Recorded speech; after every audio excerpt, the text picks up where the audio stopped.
తలుపేసుకుని కళ్ళ ముందు తిరుగుతుంది. కనేదాకా వెళ్లేలా లేదు. నాకు అలాగే అనిపిస్తుంది పిన్ని. ఆవిడ గారి గురించి ఏం మాట్లాడినా తనను వెనకేసుకొచ్చేవారు చాలా మంది ఉన్నారు. ఎన్నిసార్లు ఎన్ని రకాలుగా చెప్పినా ఎవరూ వినిపించుకోవడం లేదు. నా నోరు వీధిని పడ్డం తప్ప అది ఇంట్లో నుంచి బయటపడే మార్గమే కనిపించడం లేదు. మనిషికో మాట గొడ్డుకో దెబ్బ అన్నారు. ఇది ఆ 2 టైపుల్లో కూడా కనబడటం లేదు. మనిద్దరం మాట్లాడుకోవడం కాదు పిన్ని. ఒకవేళ బయటకు పంపించినా మళ్ళా తిరిగి ఏదో విధంగా ఇక్కడికే వస్తుంది. అవునులే, అది రాకపోయినా తీసుకొచ్చేవాళ్ళున్నారు కదా. చావు దాకా వెళ్లబోయిన దాన్నేమో మీ ఆయన తీసుకొచ్చాడు, జైల్లోకి వెళ్లేదాన్నేమో ఆవిడగారు తీసుకొచ్చింది. మళ్ళీ పంపించినా ఏదో ఒక రకంగా ఇక్కడికే వస్తుంది. సాటి ఆడదని జీవితంతో ఆడుకుంటున్నాననే చిన్న బాధ కూడా ఏ కోసానా దానిలో కనిపించడం లేదు. ఎందుకు కనిపిస్తుంది? బాధపడేది నేను కదా. దీనికి వేరే మార్గం లేదంటావా పిన్ని? ఇక నేను ఇలా బాధపడాల్సిందేనా? నేను మళ్ళీ తిరిగి వచ్చాను. నా భర్తతోటి, నా బిడ్డతోటి ఎంతో ఆనందంగా ఉండాలనుకున్నాను. అర్ధాంతరంగా ఆగిపోయిన నా జీవితం ఏదో అదృష్టం కలిసొచ్చి మళ్ళీ తిరిగొచ్చాను అనుకున్నాను. కానీ ఒక శనిగ్రహం నా నెత్తి మీద కూర్చొని నాట్యం ఆడుతుందని నేను అనుకోలేదు. శని పట్టినా పర్వాలేదమ్మా, కొన్నేళ్లలో వదిలిపోతుంది. ఇది పీడించే గ్రహం. ఈ పీడ అంత తొందరగా వదలదు. దీనివల్ల నీకు మనశ్శాంతి లేకుండా పోతుంది. నా గురించి కాదు పిన్ని. నా భర్త ఏమైపోతాడా అన్న భయం నాకెక్కువైపోయింది. ఎప్పుడు చూసినా దాని గురించి ఆలోచిస్తూ మనిషిలా లేడు. ఎప్పుడు చూసినా దాని బిడ్డకు న్యాయం జరగాలి, దానికి న్యాయం జరగాలని చూస్తాడే తప్ప అరే నాకొక భార్య ఉంది, ఒక బిడ్డ ఉంది అన్న ఆలోచనే లేదు. ఏ ఆడదానికి నీలాంటి కష్టం రాకూడదు. ఒక్కవేళ దాన్నేదైనా చేద్దామన్నా సరే త్రిమూర్తుల్లాగా ఆ ముగ్గురు అక్కడ కాచు కూర్చున్నారు. మీ ఆయన, అన్నయ్య, అక్క. వాళ్ళ ముగ్గురిని అడ్డు పెట్టుకుని అది ఇక్కడ బతికేస్తుంది. మరో ఆడదైతే సాటి ఆడదానికి అన్యాయం జరుగుతుందనే బాధతో ఎప్పుడో వెళ్ళిపోయేది. నువ్వే చెప్పు పిన్ని, నేను మాట్లాడడంలో గాని బాధపడ్డంలో గాని ఏమైనా తప్పుందా? నీది తప్పని ఎవరంటారు వర్ణ? తప్పు చేసింది తను, బాధను అనుభవిస్తుంది నువ్వు. బతికి చెడ్డ ఆడది ఒకరి పక్కన చేరదీయడం చాలా చోట్ల చూసాం. అంటే దానికొక అర్థం పరమార్థం ఉంటుంది. చేరిన దానికి చేరదీసిన వాళ్ళకి ఏదైనా బంధుత్వం ఉండాలి, కనీసం దూరపు చుట్టరికమన్నా ఉండాలి. ఏ బంధము లేకుండానే తగుదిన మానొచ్చి తగులుకుంది. ఎప్పుడు పోతుందో ఏంటో. ఏమో పిన్ని, అది పోతుందో లేక పోతూ పోతూ నా మొగుడిని తీసుకుపోతుందో. మొత్తానికి నా ఆనందాన్ని, నా సంతోషాల్ని దూరం చేసి ఇది ఆయనకి దగ్గరైంది. ఎందుకులే పిన్ని, ఈ వాదోపవాదాలన్నీ ఎందుకులే, నేనే పోతాను. ఎక్కడికి పోతావు? ఇది నీ ఇల్లు, కళ్యాణ్ నీ భర్త. నువ్వెక్కడికెళ్తావు? పేరుకే ఇల్లు, ఇల్లాలు, భర్త. నా భర్తతో ప్రేమగా మాట్లాడగలుగుతున్నానా? ఇల్లాలుగా ఉండగలుగుతున్నానా? దాన్ని దీనగాథ చెప్పి మా ఇద్దరి మధ్య ఆగాధంలా తయారైంది. వద్దు, ఇంకెక్కడ ఉండొద్దు, ఉండను. ఆ భార్య భర్తలకి అడ్డుగా ఉండను, ఉండకూడదు కూడా. పాపం, ఇందులో వర్ణ తప్పే ఉంది. వాళ్ల మధ్య దూరం ఇంకా పెరిగేలోపు, నేను భారంగా మారేలోపు బాధ్యతగా ఇక్కడి నుంచి తప్పుకుంటే మంచిది.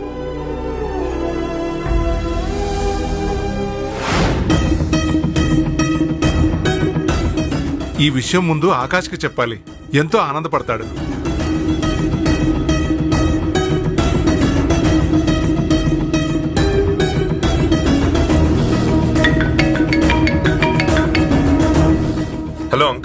చెప్పండి.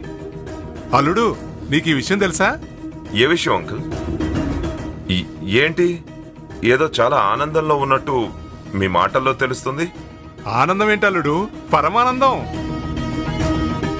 కాంట్రాక్ట్ కొట్టేశాను. 500 కోట్ల కాంట్రాక్ట్ ని ఇంకెవ్వరికీ చెందకుండా కైవసం చేసుకోవాలని చూశాను. అదేంటో ఆ కాంట్రాక్టు 400 కోట్లకే మనకొచ్చేసింది. ఇక్కడే 100 కోట్ల లాభం కనిపిస్తుంది. చాలా సంతోషం అల్లుడు. అందుకే అది నీతో పంచుకుందామనే ఫోన్ చేశాను. అమ్మయ్యా, ఇప్పటికైనా నమ్ముతారా? మనకి ఏం జరిగినా అది మన వల్లే కాని ఈ జాతకాలు గీతకాలు ఏం కాదని. ఇవన్నీ కొందరు బతకడం కోసం, కొందరిని బతికించుకోవడం కోసం రాసిన రాతలు. మనకి ఎలా జరగాలనుంటే అలాగే జరుగుతుంది. అంతేగాని ఎదుటివాడి ప్రభావం మన మీద అంతగా పని చేయదు. ఈ జాతకాలంతా వట్టి ట్రాష్. నాకు కూడా ఇప్పుడే అర్థమవుతుంది అల్లుడు. ఇన్నాళ్ళు అనుభవం ఉన్న కొందరు వాళ్ళ సులభాల కోసం గుడ్డొచ్చి పిల్లనెక్కిరించిద్దన్న సామెతలా తయారయ్యారు. వాళ్ళు చేసిన తప్పుల్ని మన మీదకి నెట్టేసి మనల్ని విడగొట్టాలని చూశారు. మొన్న ఆ కళ్యాణ్ ఫోన్ చేశాడు చూడు, అలా అన్నమాట. అదన్నమాట కాదంకుల్, ఉన్నమాట, పలుకుతున్నమాట. ఎవడో ఏదో అంటాడని మన మూమెంట్ని మనం ఆపేసి మూలని కూర్చుంటామా? ఒకటి కాకపోతే ఇంకొకటి, ఒక కాంట్రాక్ట్ పోతే ఇంకో కాంట్రాక్ట్ మనల్ని వెతుక్కుంటూ వస్తాయి. మీకున్న అనుమానాలు తీరిపోయాయి, అది చాలు. అంకుల్, నా వల్ల ఎప్పుడు 10 మందికి లాభమే తప్ప నష్టం జరగదు. తెలుసలుడు, ఇప్పుడు నా అనుమానం కూడా తీరిపోయింది. పెళ్లి పనులు బోలెడున్నాయి. నేను ఆ పెళ్లి పనుల్లో ఉంటానల్లుడు. సరే అంకుల్.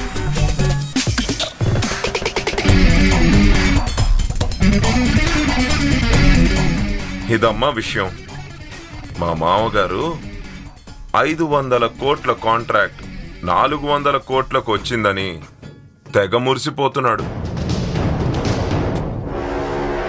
అందుకోసం నేను విఆర్కే చిట్ ఫండ్ నుండి 1000 కోట్లు తీసి ఇన్వెస్ట్ చేశాను. అదేదో ఆయన గారి ప్రతిభ అనుకుంటున్నాడు. అది ఆకాశ్ ఆడినా ఆడించిన ఆట. ఏదైతే ఏంటి, తనకి నా మీదున్న జాతకాల గొడవ తీరిపోయింది. ఇప్పుడు అంతా ఓకే. నీకు నువ్వే సాంటిరా. నిన్ను కన్నందుకు నేను చాలా హ్యాపీగా ఫీల్ అవుతున్నాను.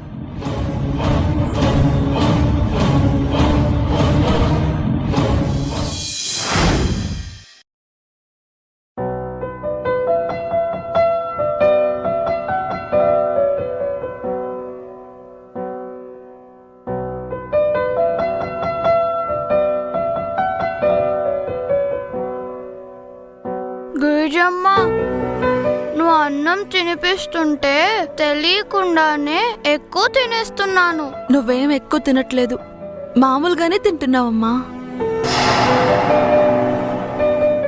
నాకు ఎప్పుడు నువ్వే తినిపించొచ్చు కదా గిరిజమ్మ.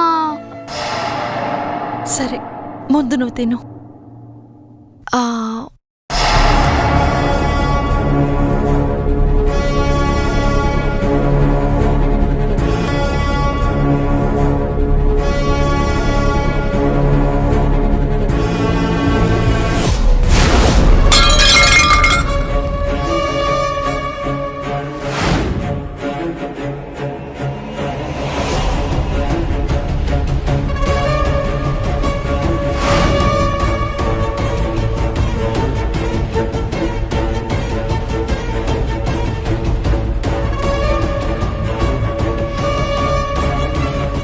ఏంటే నువ్వు సరే అనడం, అది తినిపించమండం ఏంటిదంతా? ఇది నీ కూతురా నా కూతురా?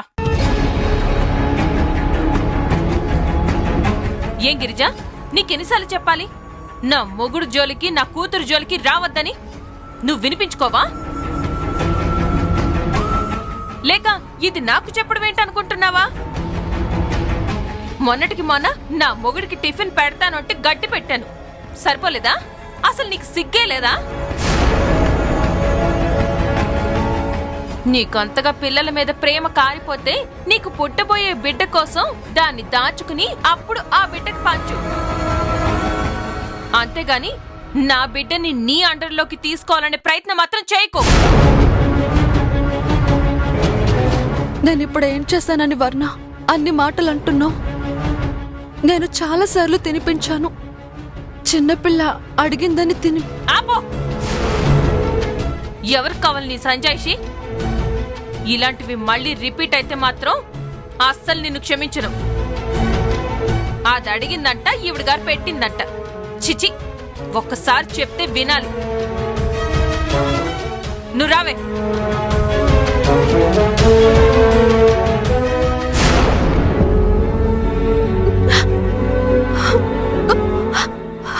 ఊరుకోమ్మా. లౌకి కూడా ఈ మధ్య వర్ణ దగ్గరికి వెళ్ళటం లేదు. తనున్న పరిస్థితుల్లో నిన్ను లౌకినలా చూసేసరికి సహనం కోల్పోయింది. నువ్వేం బాధపడకమ్మా. ఒకసారి పడితే బాధ అవుతుంది, జీవితాంతం అది వెంటాడుతూనే ఉంది. అందుకే బాధ అనేది కూడా నా జీవితంలో ఒక భాగం అయిపోయిందమ్మా. నాది కాని తప్పుకి నేను బలైపోవటం ఇప్పుడు కాదమ్మా, ఎన్నాళ్ల నుంచో జరుగుతూనే ఉంది. అది నా నుదుటిన రాసిన ఆ దేవుడికి అర్థం కాలేదు. ఇక నేనెంత, నన్నే వాళ్ళెంత. అన్నిటికీ ఒక పరిష్కారం ఏదో ఒక రోజు దొరుకుతుందమ్మా. అప్పుడు నువ్వే అందరికీ సమాధానం చెప్పొచ్చు. అంతవరకు ఓపిక పట్టమ్మా. లోపల పడుతూనే ఉన్నాను, మాటలు వింటూనే ఉన్నాను. ఓపికకి కూడా ఓపిక నశించిపోతుందమ్మా.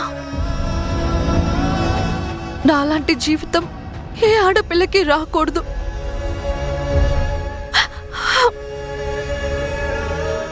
బాధపడకమ్మా, నువ్వు బాధపడకు.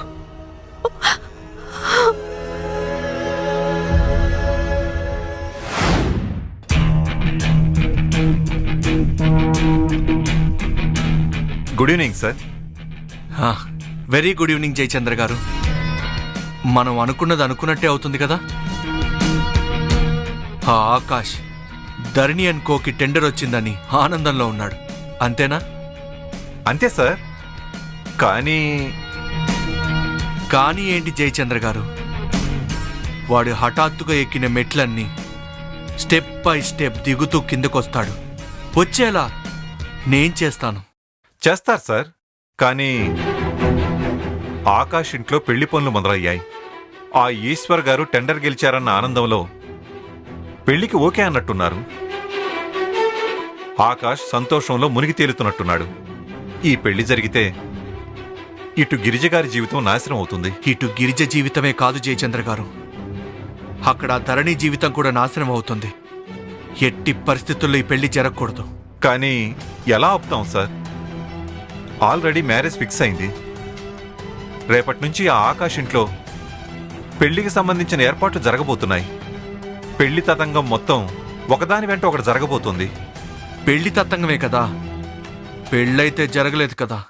కానీ జరిగేలా ఉంది సార్. ఆ పెళ్లి జరగదు, నేను జరగనివ్వను. పెళ్లి చివరి క్షణాల్లో అయినా ఆగుతుంది. ఆగేలా నేను చేస్తాను. ఎలా సార్? ఎలా అంటే,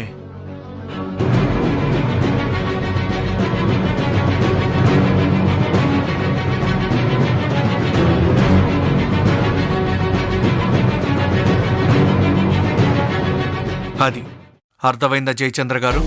అర్థమైంది సార్. నా పనుల్లో నేనుంటాను. వస్తాను సార్.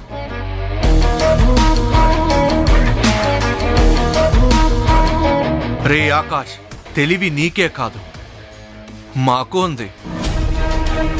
నేను చేస్తాను అనుకుంటే కాన్ఫిడెన్స్, నేను మాత్రమే చేస్తాననుకుంటే అది ఓవర్ కాన్ఫిడెన్స్.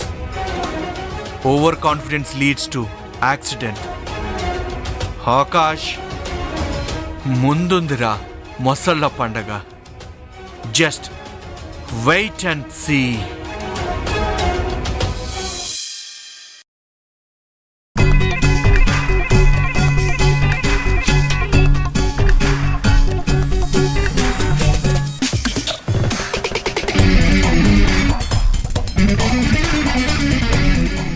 ఆకాష్, చూడ్రా, ఇవన్నీ నా కోడలికి తీసుకొచ్చాను. ఇంకా కొందాం అనుకున్నాను.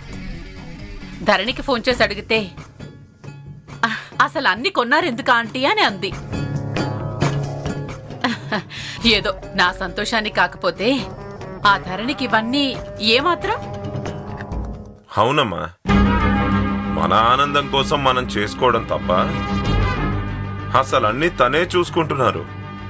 ఈశ్వరరావు గారు వాళ్ళేదో మాట వరుసకంటారు పెద్దవాళ్ళు, పైగా ఆడపిల్లవాళ్ళు. మనం వదిలేస్తామా ఏంటి? మనం చేసేవి మనం చెయ్యాలి కదా. చెయ్యండి చెయ్యండి. ఎవరు చేసేది వాళ్ళు చేస్తే ఆ తర్వాత పైవాడు చేయాల్సింది పైవాడు చేస్తాడు. Akash down down, Akash down down, Akash down down, Akash down down, Akash down down, Akash బయటికి రావాలి, ఆకాష్ బయటికి రావాలి, ఆకాష్ బయటికి రావాలి, ఆకాష్ బయటికి రావాలి, ఆకాష్ బయటికి రావాలి, బయటికి రావాలి, ఆకాష్ బయటికి రావాలి, ఆకాష్ బయటికి రావాలి, ఆకాష్ బయటికి రావాలి, ఆకాష్ బయటికి రావాలి, Akash down down, Akash down down. Sir, VRK chit funds వాళ్ళు ఐపీ పెట్టేసి కంపెనీని ఎత్తేశారంట. 100 కోట్లకి ఎగనామం పెట్టేశారు. జనం దానికి సంబంధించిన వాళ్ళందరి ఇళ్లను రౌండప్ చేస్తున్నారు. ఒకసారి న్యూస్ చూడండి.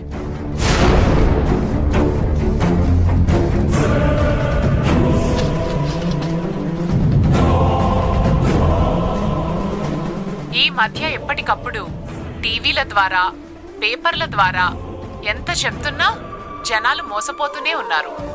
విఆర్కే చిట్ ఫండ్స్ కంపెనీని ఎత్తేసి 100 మంది జీవితాల్ని రోడ్డున పడేశారు. ఇవి చిట్ ఫండ్ కంపెనీలా, చీటింగ్ కంపెనీలా? ఇలాంటి వాళ్లకు తగిన శిక్ష వేసి దోషుల నుండి ఖాతాదారులు లబ్ధి పొందేలా చేయాలని ప్రభుత్వం భావిస్తుంది. సార్, చూశారు కదా, మీరు అస్సలు ఇల్లు కదిలి బయటికి రావద్దు, సిటీ దాటి బయటికి వెళ్ళొద్దు. ఇదంతా సర్దుకుని సద్దుమణిగే వరకు మీరు ఇంట్లోనే ఉండండి. నేను మళ్ళీ కాల్ చేస్తాను. Akash down down, Akash down down, Akash down down, Akash down down, Akash down down, Akash down down, Akash down down, Akash down down. Uncle, అది ఆ చిట్ ఫండ్ కంపెనీ. నాకంతా తెలుసు ఆకాష్. నువ్వు ఏం చేశావో అంతా నాకు తెలిసిపోయింది. నాకు టెండర్ దక్కడం కోసం నీ దగ్గరున్న డబ్బు మొత్తం ఇన్వెస్ట్ చేశావు. నేను జాతకాలు కలవలేదని చెప్తే నాకు జాతకాల మీద ఉన్న నమ్మకాన్ని మళ్లించడానికి, ఎలాగైనా నా కూతుర్ని పెళ్లి చేసుకోవడానికి అబద్ధం ఆడావు, నన్ను మోసం చేశావు. నిశ్చితార్థం అయ్యింది, ఇంత జరిగింది. ఇక నీతో మా అమ్మాయికి పెళ్ళైతే అది ఊహించుకుంటేనే కంపరంగా ఉంది. అంకుల్, అది కాదా నేను చేసింది. మీకోసమే ఇదంతా చేశానంటావు. నాకు నువ్వు చేయడం ఏంటయ్యా? నేనేమన్నా ఆషామాషి మనిషిని అనుకున్నావా? ఇక మన సంబంధం ఇక్కడితో ఆగిపోతే మంచిదని చెప్పడానికే వచ్చాను. అదేంటన్నయ్య గారు, అమ్మాయితో మా వాడికి నిశ్చితార్థం కూడా జరిపించేశాం కదా, పైగా పెళ్లి ముహూర్తాలు కూడా పెట్టేసుకున్నాం. ఇప్పుడు మీరు ఇలా అంటే ఎలా అన్నయ్య గారు? బిజినెస్ లో ఎన్నో జరుగుతాయి, వాటికి బంధాలకి ముడిపెడితే ఎలా అన్నయ్య గారు? బంధాలు అనుబంధాల గురించి మీరు మాట్లాడడం విడ్డూరంగా ఉంది నీలవేణి గారు. మీ వాడు రెండో పెళ్లివాడని తెలిసినా మీ సంబంధాన్ని ఒప్పుకోవడంలో నా స్వార్థం కూడా కొంత ఉంది.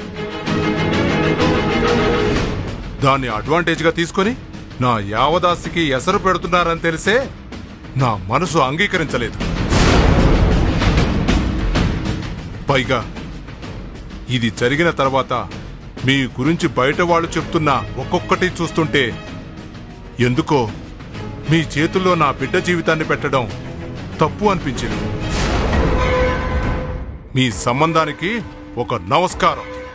అయ్యో అన్నయ్య గారు, uncle, down down, Akash down down, Akash down down, Akash down down, Akash. ఛే, ఏంటమ్మా, వీడి కోసం నేను నా ఆస్తిని అడ్డు పెడితే వీడు నాకు మొండి చేయి చూపిస్తున్నాడేంటి? తెలివైన వాడు గనక, తను రాఘవయ్య గారి లాంటి అమాయకుడు కాదు కనుక నిన్ను నీ పరిస్థితిని ముందే అంచనా వేశాడు కనుక. పుండు మీద కారం చల్లినట్టు ఏంటండి ఆ మాటలు? ఇప్పుడున్న పరిస్థితుల్లో ఇలా మాట్లాడతారా? ఎందుకైనా మీకు మళ్ళీ నోరొచ్చింది?